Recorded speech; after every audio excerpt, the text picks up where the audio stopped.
The cold spoon trembled slightly in Alara's hand, a tiny, rhythmic clinking against the thick ceramic of the soup bowl. Each spoonful was a measured act of preservation, a conscious effort to make the meager meal last as long as possible. The diner, a worn-out place called the Daily Grind, smelled of stale coffee and fried onions, a scent that usually comforted her but today only served to highlight the gnawing emptiness in her stomach. Her world had shrunk to the size of this chipped formica table, occupied by a bowl of watery tomato soup, a glass of tap water, and a $10 bill held flat by 5 quarters and 3 dimes. $11.55. It was everything she had to her name until her next paycheck from the university library, which was a bleak and distant 4 days away. She had carefully calculated it. $3 for the soup, a $1 tip for the weary-eyed waitress, and the remaining $7.55 for the bus fare and a loaf of bread that would have to sustain her. Her tattered gray sweater, a relic from a thrift store bin with frayed cuffs and a persistent hole near the elbow, did little to ward off the diner's aggressive air conditioning. She pulled the sleeves down over her hands, a familiar gesture of self-comfort. Beside her bowl, a heavy art history textbook lay open, its pages a sea of incomprehensible theories on post-war neoclassical architecture. She was supposed to be studying for her midterm, but the words swam before her eyes, blurring into meaningless shapes.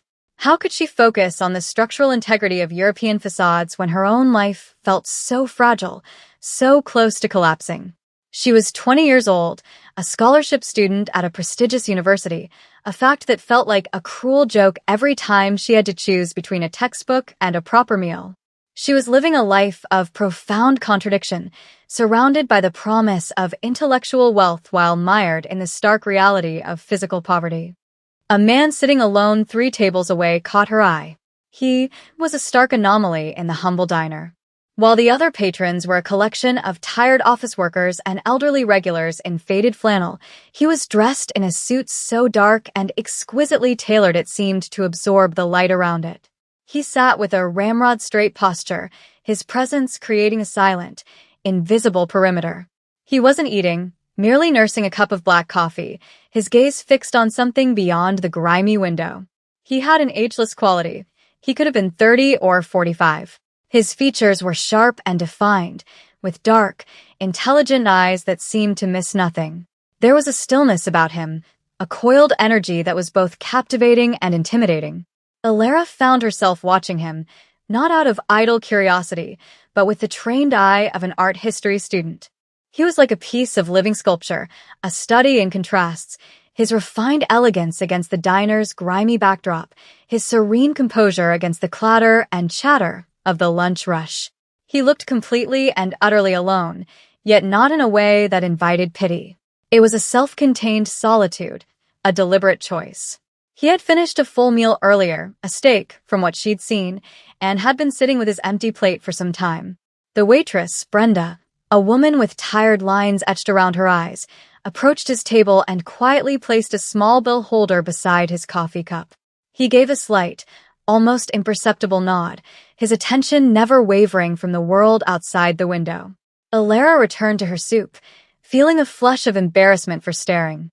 He was from a different world, a world of steak dinners and tailored suits, a world that had no intersection with her own. Her final spoonful of soup was lukewarm and metallic. She drank the rest of her water, the cold liquid a poor substitute for food, and prepared to face the long afternoon of lectures ahead. The quiet tension began subtly.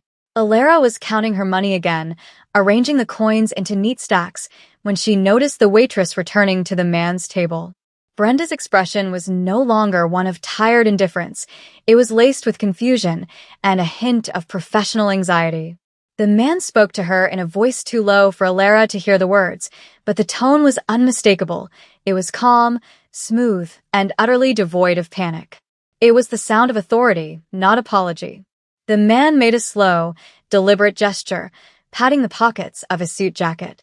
It wasn't the frantic search of a man who had lost his wallet. It was the methodical confirmation of an unfortunate fact. Brenda lingered for a moment, her brow furrowed, before retreating toward the kitchen.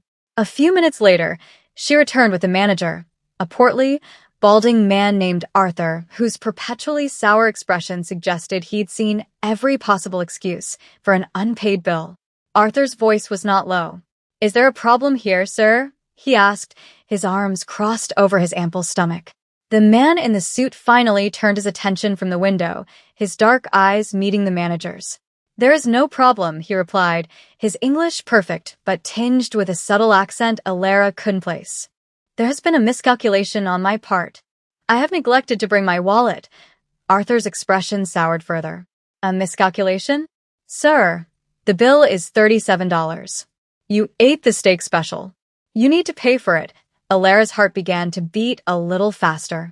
She had felt that specific brand of shame before, the hot, creeping humiliation of not having enough. Once, in a grocery store, her debit card had been declined for a $4 carton of milk. The memory of the cashier's impatient sigh and the stares of the people behind her was still a fresh wound. The man in the suit, however, showed no sign of shame. He simply held the manager's gaze with unnerving placidity. "I can assure you, I have the funds. They are simply not on my person. If you would allow me to make a call, one of my associates can rectify the situation." Arthur scoffed, a short, ugly sound. "And how long is that going to take? I'm not running a charity here. You pay, or I call the cops." Simple, the word cops hung in the air, ugly and threatening. The other diners were starting to notice, their conversations faltering as they glanced over. Alara felt a knot tighten in her chest. It was none of her business. He was a wealthy man who had been careless. She was a poor student who couldn't afford to be generous. Her $11.55 represented her survival for the next 4 days. Giving it away would be an act of profound foolishness. It would mean walking the 3 miles home in the biting wind. It would mean an empty stomach tonight, and tomorrow, and the day after. It was illogical, irresponsible, and utterly insane. And yet, she couldn't shake the image of his face. It wasn't the arrogance she expected. It was a deep, profound inconvenience, a quiet embarrassment he was trying to contain beneath a veneer of calm. It was a human moment, stripped of the suit and the expensive haircut. She looked at the crumpled bill and the small pile of coins on her own table. It was so little, yet it was her everything. Her mind screamed at her to just pay for her soup and leave, to walk away. But her heart, that foolish, traitorous organ, felt a pull she couldn't ignore. She thought of all the times a small kindness would have changed her entire day, of all the times she had wished someone, anyone, would see her struggle and offer a hand. With a deep breath that did little to calm her racing pulse, Alara stood up. The legs of her chair scraped against the worn linoleum, the sound unnaturally loud in the suddenly quiet diner. All eyes turned to her, the manager's, the waitress's, and his. Sterling's. His dark, unreadable gaze fell upon her, and for a second, she felt her resolve crumble. He seemed to see right through her, past the tattered sweater, and into the nervous, fluttering core of her. She clutched her small hoard of money in her palm, the coins digging into her skin. She walked toward the front counter where Arthur stood, his arms still crossed in a posture of stubborn authority. She kept her eyes fixed on the cash register, avoiding the intense stare of the man she was about to foolishly rescue. "Excuse me," she said, her voice small but clear.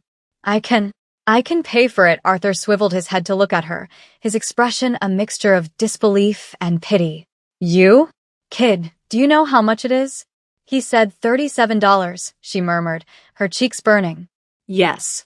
I can cover it." She unfurled her hand and placed her entire net worth on the counter. The crumpled $10 bill, the 5 quarters, the 3 dimes. It was a pathetic offering. She suddenly realized it wasn't enough. Panic seized her. "Oh," she stammered, her mind racing. "My soup, it was $3. I don't have enough for both." A wave of mortification washed over her. Here she was, trying to perform some grand gesture of kindness, and she couldn't even afford it. The situation had shifted from embarrassing for him to humiliating for her. But before she could retract her offer and slink away, the man spoke from his table. "Her soup will be on my bill." His voice was still quiet, but it commanded the attention of the entire room. He rose from his seat and walked to the counter, his movements fluid and economical. He was taller than she had realized, and standing this close, she could smell a faint, clean scent of sandalwood and something else she couldn't name. He stood beside her, a silent, imposing presence. He did not look at her, but addressed the manager. "The young lady is covering my meal. Add her soup to the total. I will owe her $40. Arthur looked from the man's impassive face to Alara's flushed one, and finally, with a shrug, he began to process the payment. Alara wanted to evaporate. She pushed her money forward. "I only have $11.55, she whispered, her voice choked with embarrassment. The man, Sterling, simply nodded.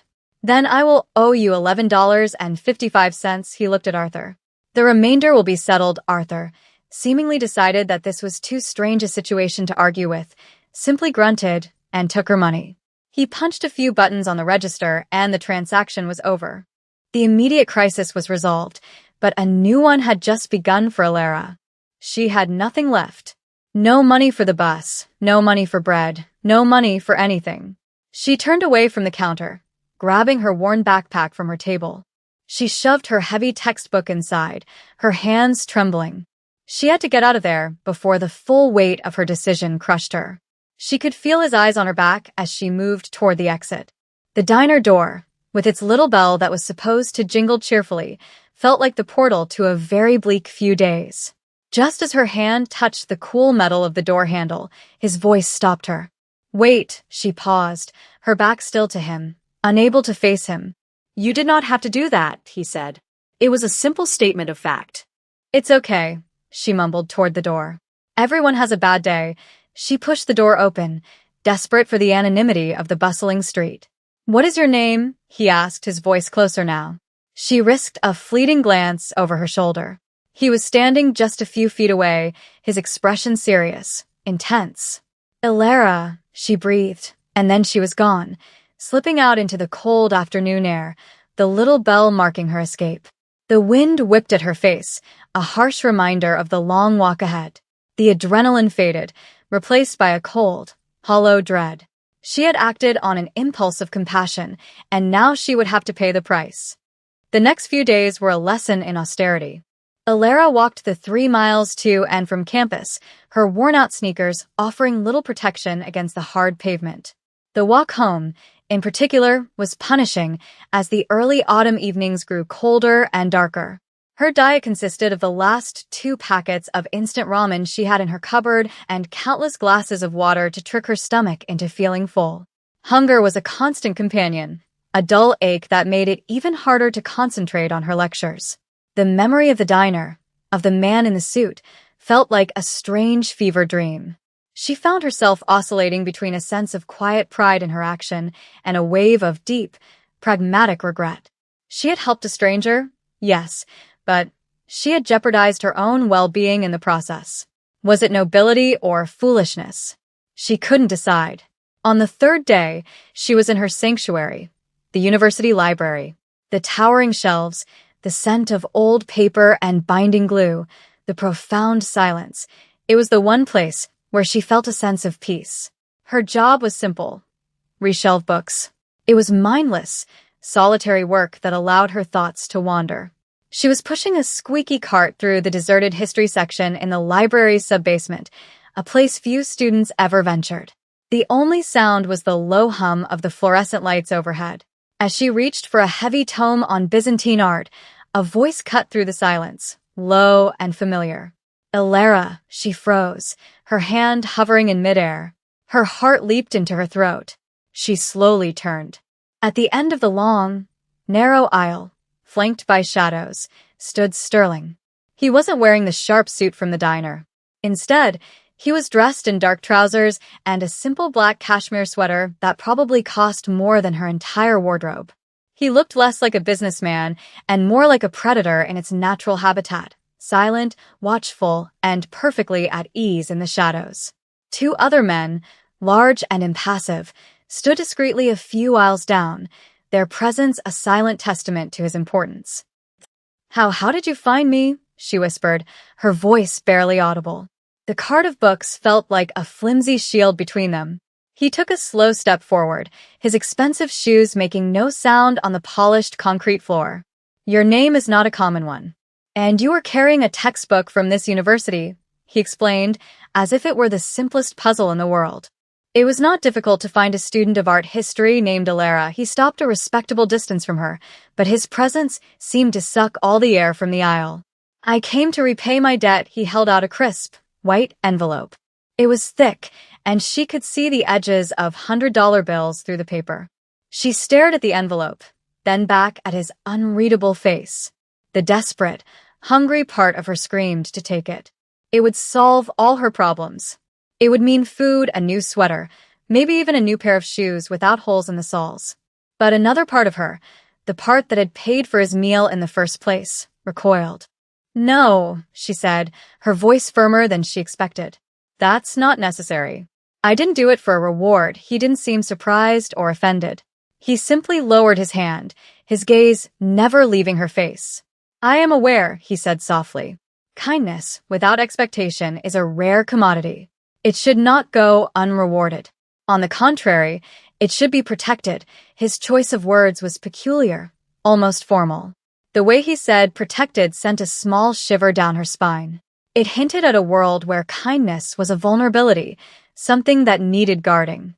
The silence stretched between them, heavy and charged. She could feel the weight of his stare, a gaze that seemed to assess and understand her in a way that left her feeling completely exposed. Alara clutched the edge of the metal bookshelf, the cold steel grounding her. I can't accept that, she repeated, shaking her head. It wouldn't feel right. A flicker of something, amusement, perhaps, or respect, danced in Sterling's dark eyes. A corner of his mouth tilted upwards in a ghost of a smile. Your principles are a fortress, he observed. This is also rare. He tucked the envelope into the inner pocket of his sweater and changed his approach. The money is merely a transaction, a debt settled. It is a matter of honor for me. But I have another proposal for you. One that is not a gift, but an opportunity, his gaze sharpened. I have learned that you are a student of art history, and that you are facing financial difficulties. The polite euphemism for her poverty stung, but she couldn't deny its truth. She was stunned by how much he knew about her. It was unsettling. Who are you? She asked, the question she had been holding back since he first appeared at the end of the aisle. He ignored the question, his focus unwavering. I am a private collector. I acquire items of historical and artistic significance. My collection is extensive, and I require a research assistant. Someone with a discerning eye for authenticity, a deep understanding of history, and, most importantly, absolute discretion. The offer hung in the silent, dusty air between them, shimmering with impossibility. It was the kind of job she dreamed about, the kind of opportunity that didn't exist for students like her, students who had to work menial jobs just to survive. The position would involve cataloging my current collection, researching potential acquisitions, and occasionally accompanying me to auctions and private viewings. The salary, he paused, his eyes holding hers, would be substantial. It would eliminate your financial difficulties entirely. It was a lifeline. It was a fantasy. And it was being offered by a complete stranger who had found her in the basement of a library. Why me? She managed to ask, her voice a fragile whisper. There are hundreds of art students here. He took another step closer, and the space between them shrank. Because in that diner, he said, his voice dropping to a confidential, almost intimate tone, you showed compassion when you had nothing to gain. And just now, you showed integrity when you had everything to lose. In my world, Alara, that kind of character is rarer and far more valuable than any Rembrandt or Ming vase. His world, the word resonated with unspoken meaning, hinting at a place far removed from academia and dusty books. It was a world where character was currency, and where a man like him needed people he could trust implicitly. Alara accepted. She had no other choice. To refuse would be to condemn herself to a future of constant struggle, of choosing between hunger and education. Her life transformed with a speed that left her breathless. One day she was living in a cramped, drafty room with a hot plate and a shared bathroom.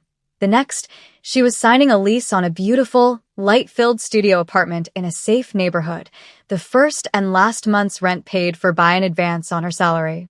The constant, gnawing anxiety about money evaporated, replaced by a sense of bewildered gratitude. Her work was not in some corporate office, but in Sterling's private gallery, a breathtaking space that occupied the entire top floor of a sleek, unmarked skyscraper downtown. The gallery was a marvel of minimalist design, with white walls, polished concrete floors, and state-of-the-art lighting that made each piece of art feel like a sacred object. The collection itself was eclectic and priceless, ranging from ancient Korean celadon pottery to bold, abstract canvases by modern masters. It was a paradise for an art historian. She began to learn about Sterling not from what he said, but from what he surrounded himself with. Each piece had a story, and he knew them all intimately. He was a man of deep culture and refined taste, a stark contrast to the thuggish image his quiet authority might suggest. He was patient with her, guiding her through the collection, sharing his knowledge freely. And he listened. When she offered an opinion or a fresh perspective on a piece, he would listen with a focused intensity that made her feel seen and valued. The soft romance between them began not with a grand gesture, but in these small, quiet moments. It was in the way his eyes would linger on her face a moment too long after she finished speaking, or the way he would find an excuse to stand a little closer to her as they examined a painting. One evening, they were working late, cataloging a new acquisition, a magnificent 17th-century Korean moon jar. Its surface was a milky white, marked by subtle imperfections and cracks from the firing process.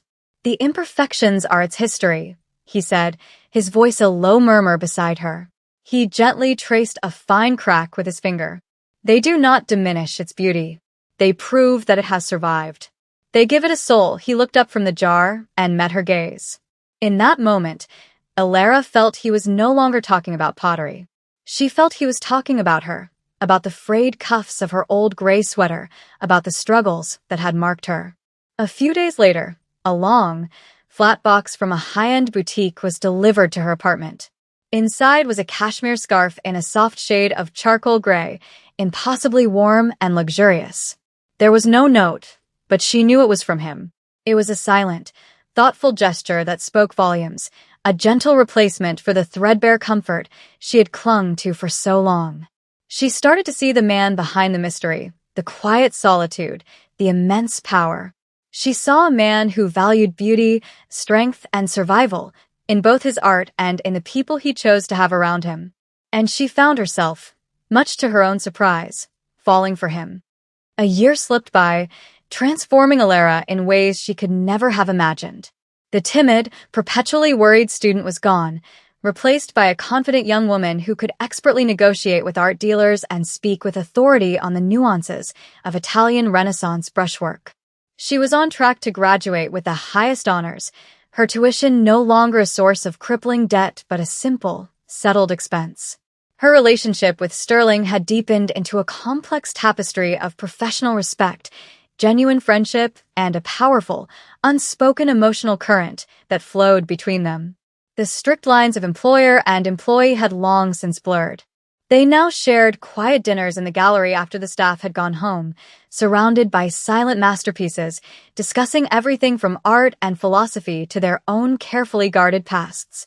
He never spoke directly about the darker side of his business, but she was not blind. She pieced it together from the fragments she observed, the hushed, urgent phone calls in Korean, the deferential fear in the eyes of men who came to meet with him, the way his bodyguards, Vance and Silas, moved with a lethal grace. She knew he was a dangerous man, that his wealth and power were likely built on a foundation she would rather not examine too closely. Yet, the man she knew was the one who remembered she loved the scent of lavender and had a small vase of it placed on her desk each week.